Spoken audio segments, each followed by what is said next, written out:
शादी एक ऐसा पॉइंट है जो अमूमन हमारा हर मर्द जिस पे इस्लामिक बन जाता है कि भाई हमारा मजहब इजाजत देता है 4 शादियों की। ये बड़ी कॉमन बात है, कुछ लोग मजाक में कर रहे हैं वो सारे। बात बताइए, हालांकि मैं मजहब पे नॉर्मली बात नहीं करता। नहीं, ये एक वाइड पॉइंट है जिसपे सारे मेल एग्री करते हैं। मुझे मैं कोशिश करता हूँ कि आपको मॉरल लेवल्स के ऊपर आपके साथ डिबेट। जी जी। मर्द दूसरी शादी कर लेता है, मर्द तीसरी शादी कर लेता है, मर्द चौथी शादी कर लेता है, आपस में कर लेते हैं, औरत से कर लेते हैं। क्यों मानती हो तुम लोग? लेकिन बेवफाई तो होती है ना। बिस्मिल्लाहिर्रहमानिर्रहीम, अस्सलाम वालेकुम। मैं हूं मोहसिन बिलाल और मेरा चैनल है इनसाइड स्टोरी। वो लास्ट में लाजमी सब्सक्राइब कर लीजिएगा और बेल आइकॉन का बटन भी दबा लीजिएगा। आजकल मीडिया हो और ख़ास तौर पर सोशल मीडिया हो तो वज़ीर आज़म इमरान खान के बाद अगर सबसे ज़्यादा किसी शख्सियत के चर्चे हैं तो वो हैं ड्रामा मेरे पास तुम हो के राइटर खलीलुर रहमान कमर के, जिनका गली गली मोहल्ले मोहल्ले और सोशल मीडिया पर चर्चा हो रहा है और किसी न किसी टीवी चैनल पर या सोशल मीडिया पर हमें खलीलुर रहमान कमर नज़र आते हैं। यूँ तो हमारे वज़ीर आज़म इमरान खान जो हैं अपने यू टर्न्स की वजह से मशहूर हैं और जो वो कहते हैं शायद उस पर इतना ज़्यादा अमल दरामद नहीं होता, लेकिन खलीलुर रहमान कमर साहब की खसूसियत ये है कि वो ड्रामे में लिखे गए अपने डायलॉग्स की वजह से मशहूर हैं और आजकल ख़वातीन की एक ब्रिगेड भी उनके पीछे हाथ धोकर पड़ी हुई है कि उन्होंने अपने ड्रामे में ख़वातीन की तज़हीक की है। एक ऐसी ही रिपोर्टर, एक ऐसी ही एंकर हमारे साथ मौजूद है जिन्होंने पिछले दिनों खलीलुर रहमान कमर के साथ खसूसी इंटरव्यू किया अपने चैनल के लिए।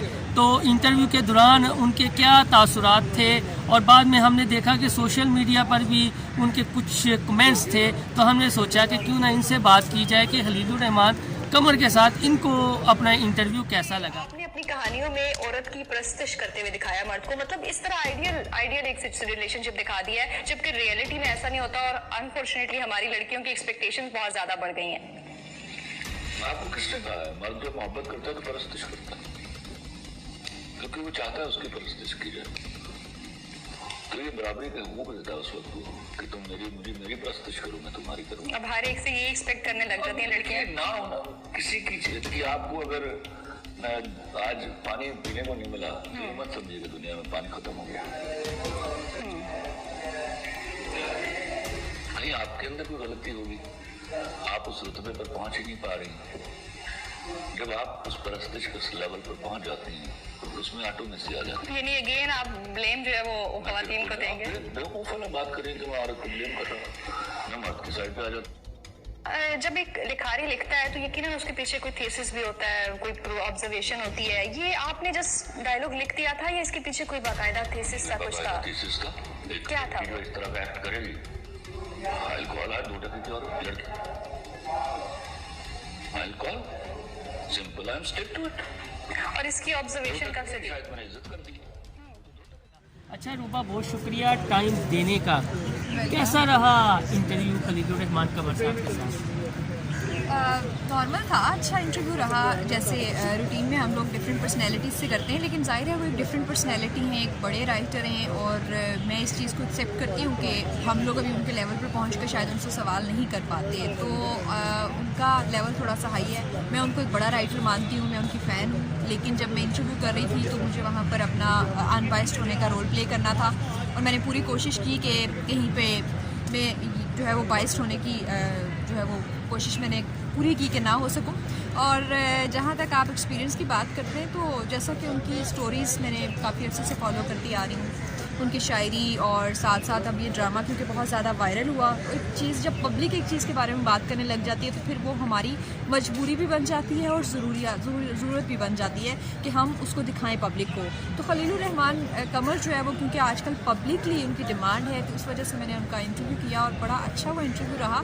बहुत सी ऐसी सच्ची बातें भी थी और जैसा कि आप जिस कमेंट की बात कर रहे हैं कि उनका हर जवाब ऐसा लग रहा था कि आपके चेहरे पर एक थप्पड़ रसीद किया जा रहा है। अच्छा, वो आपको क्यों लग रहा था कि मसलन आपने अपना फेसबुक पे जब आपको फीड दोस्तों ने छेड़ा थोड़ा सा तो आपने कहा कि मुझे तो ऐसा लग रहा था हर सवाल के पे कहीं मुझे थप्पड़ ना पड़ जाए, वो बुजुर्ग थे इस वजह से आपको फील हुआ या क्या था? कोई दिल में आना था उनके लिए? मैं उनका एहतराम करती हूँ। और ये एहतरामन जो मैं थोड़ा सा डाउन रह के इंटरव्यू कर रही थी, एहतराम है।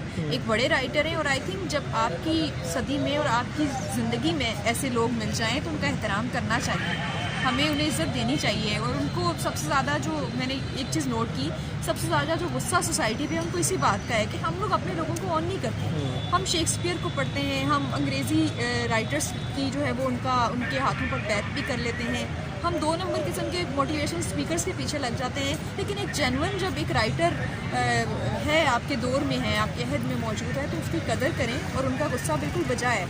और जो कुछ उन पर बीत गया है, जो गुजरी है उन पर, जैसे मैंने उनका एक ड्रामा सेट के तुम्हारे भी देखा जो उनकी अपनी स्टोरी थी, इसी तरह से ये जो एक बहुत ज़्यादा दर्द दुख महसूस करने वाला शख्स ही ये चीज़ें जान पाता है, ये एहसास जान पाता है और फिर उसको ड्रामे की शक्ल देना, उसको तहरीर की शक्ल देना एक मुश्किल काम है। अच्छा, आपका एक सवाल था परस्तिश का, वो क्या था? यानी उस पर थोड़ा सा उनके चेहरे के तासरात चेंज भी हुए, तो उन्होंने कहा कि ये मर्द पर भी लागू होता है, ख़वातीन पर भी लागू होता है। वो एक्चुअली बात थी क्या? एक्चुअली बात ये थी मोहसिन कि देखें, जिस ड्रामे पे बहुत ज़्यादा जो वायरल भी हुआ, ड्रामा क्लिप जो वायरल हुआ, उसमें एक चीज़ तो वो डायलॉग था जिसमें कहा गया था कि 2 टके की लड़की, और दूसरा उसमें एक चीज़ मुझे दिखाई गई कि बहुत ही आइडियल सिचुएशन दिखाई गई कि एक मर्द जो है वो अपनी वाइफ की इतनी केयर कर रहा है, वो परस्तिश लग रही थी कि मतलब उसकी हर हाँ में हाँ, वो बेवफाई कर रही है, उसको पता भी लग रहा है, वो फिर भी उसको जाने दे रहा है, छोड़ रहा है। आपको पता है कि हर सोसाइटी में अगर इस तरह की चीज़ होती है तो मर्द बर्दाश्त नहीं करते। तो ये इसको मैंने नाम दिया कि इस तरह से आपने ऐसे दिखाया कि ये शायद परस्तिश की जा रही है औरत की। होंगे इस तरह के लोग भी, लेकिन जब हम रियलिटी में देखते हैं तो एक आइडियल कपल भी आप देखें तो आपको ये सिचुएशन नज़र आएगी कि इतना ज़्यादा कहीं ना कहीं स्पेस है वो। डेफिनेटली जब आप रियलिटी में रहते हैं तो चीज़ें थोड़ी डिफरेंट होती हैं। तो इसलिए मैंने ये सवाल किया था, तो उन्होंने इस पर ये जवाब दिया कि औरत की गलती है अगर मर्द उसकी परस्तिश नहीं कर रहा तो, और इसी तरह से अगर औरत जो है वो अपने हस्बैंड की परस्तिश नहीं कर रही तो उसकी जी मर्द की गलती है।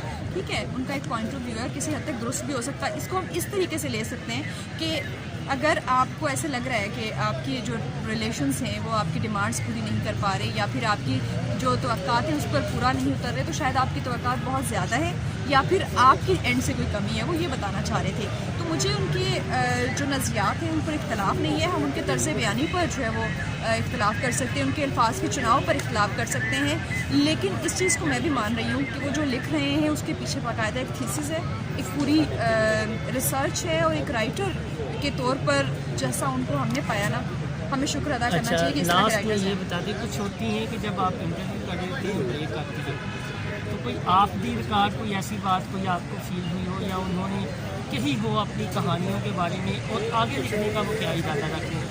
क्योंकि लोग अब जानना चाहते हैं कि खलीलुर्रहमान कमर अब आगे क्या लिखने जा रहे हैं। क्योंकि कल मेरी बात हुई राशिद में, जो हमारे सीनियर 3 अदाकारों में से हैं, तो उन्होंने ये कहा कि ये इससे अच्छा लिखेगा खलीलुर्रहमान कमर। तो कोई ऐसा उन्होंने बताया आपको? ऑफ द रिकॉर्ड मेरे से मतलब ब्रेक में काफ़ी बातें हुई हैं। डेफिनेटली अगर वो ऑन रिकॉर्ड नहीं बात करना चाह रहे थे तो मैं भी नहीं चाहूँगी। जैसे मैंने उनसे उनके जो ड्रामा सब के तुम्हारा था उसके बारे में कुछ चीज़ें पूछी, उसमें काफ़ी चीज़ें स्किप कर दी गई थी, जो लाइफ पे उनकी बीती हुई है मैं वो जानना चाह रही थी बेसिकली। इसी तरह से फिर इस पर भी बात हुई कि फ़र्दर उनका क्या इरादा है। तो वो यही कह रहे थे कि ना तो वो इंटेंशन लिखते और ना ही जो है वो डिसाइड करके टॉपिक। हाँ, अलबत्ता एक मेरे में नहीं इंटरव्यू में, लेकिन मैंने उनको कहते हुए ये ज़रूर सुना है कि वो अब ये जो हरासमेंट के इश्यूज़ हैं इस पर भी लिखना चाह रहे हैं और उनको ज़रूर अच्छा, लिखना ये चाहिए। ख़वातीन वाले मामले पे भी हरासमेंट हो सकती है जिस तरह हमारी, वो यही कह रहे थे कि दोनों तरफ से होती है हरासमेंट। हाँ, और बिल्कुल होती है, बिल्कुल। बिल्कुल होती है। आप अनफॉर्चुनेटली हमारा ये चीज़ जो एसोसिएट कर दी गई है औरत के साथ, लेकिन ऐसा नहीं है। मर्दों को भी हरासा किया जाता है, चाहे मर्द की तरफ से किया जा रहा हो। ज़रूरी नहीं है कि आप सेक्सुअली हरास करो। जब एक बंदा पावर में है और वो उस पावर का गलत इस्तेमाल करके दूसरे बंदे को सलब करने की, उसके हुकूक सलब करने की कोशिश कर रहा है, तो this is a sort of harassment. तो इन चीज़ों को हाईलाइट होना चाहिए। और एक और चीज़ जो चले आपको बता देते हैं, आप पूछ रहे हैं ऑफ द रिकॉर्ड, उनकी जो मूवी फ्लॉप हुई जिसके बारे में कहा जाता है, कह रहे थे कि उसको जानबूझ के फ्लॉप कराया गया। मुझे बड़ा अफसोस है इस चीज़ का, काफ़ी। किसने किया? ये बिल्कुल अब फिर आप उनसे पूछिएगा, यकीनन अब नेक्स्ट आप उनका ज़रूर करें इंटरव्यू, उनसे पूछिएगा। लेकिन मुझे अफसोस हुआ कि मैं इस बात पे भी एग्री करती हूँ कि जब एक बंदा अल्लाह ताला जिसको इज़्ज़त दे देता है तो फिर उसकी इज़्ज़त करनी चाहिए। लोग हसद में, जलन में फिर बेवजह जो है वो तनकीद शुरू कर देते हैं। तनकीद करें, जो मुझे सबसे अच्छी बात लगी खलील रहमान कमर की, कि तनकीद करें लेकिन आप लॉजिक के साथ आएं, बराए आप तमीज़। डिबेट करें, आप डिबेट से मुझे हरा दें, मैं हार जाऊँगा। ये बड़ी अच्छी मुझे उनकी बात लगी। तो मैं बिल्कुल मानती हूँ कि एक बंदे को अगर कोई मकाम मिलने लग जाता है तो हम जैसे ही लोग उठ के जो है वो हसद में तनकीद करना शुरू करते हैं, जिसका मकसद कोई नहीं होता। जी बहुत शुक्रिया रूबा। उन चंद हमारे जर्नलिस्ट, आप ये कह लें कम्युनिटी से हैं जो प्रैक्टिकल फील्ड में जाती हैं, एक प्रैक्टिकल जर्नलिस्ट हैं और आजकल नियो न्यूज़ जब उनका चैनल है लाहौर रंग, वहाँ पर इनका एक सेगमेंट भी होता है, बतौर एंकर ये प्रोग्राम करती हैं। तो इनसे बात करना इसलिए ज़रूरी था कि ये फील्ड जर्नलिस्ट हैं, यानी वो पैराशूटर एंकर्स नहीं हैं, ग्राउंड रियलिटीज़ को अच्छी तरह जानती हैं। तो जो चीज़ें इन्होंने माशरे से फील की वो खलीलुर रहमान से इन्होंने पूछी और इनका एक कमेंट था फेसबुक पर बेसिकली, जिसके लिए मैंने इनका इंटरव्यू भी किया है, कि हम दोस्त इन्हें मजाक कर रहे थे फेसबुक पर कि, तो इन्होंने ये कहा कि मुझे शायद सवाल पे लगा कि अब मुझे खलील साहब से थप्पड़ ना पड़ जाए। ये हम अपने इंटरव्यू में अगर हमें टाइम मिला तो खलीलुर रहमान कमर के साथ हम अपना इंटरव्यू करेंगे, तो उनसे मज़ीद सवालात पूछ लेंगे। लेकिन खलीलुर रहमान कमर साहब के हवाले से जो रूबा ने बातें की हैं, ग्राउंड रियलिटीज़ भी कुछ इसी तर्ज की हैं। आपको मेरी ये वीडियो पसंद आए तो मेरा चैनल इनसाइड स्टोरी सब्सक्राइब करना ना भूलिएगा। खुदा हाफिज़।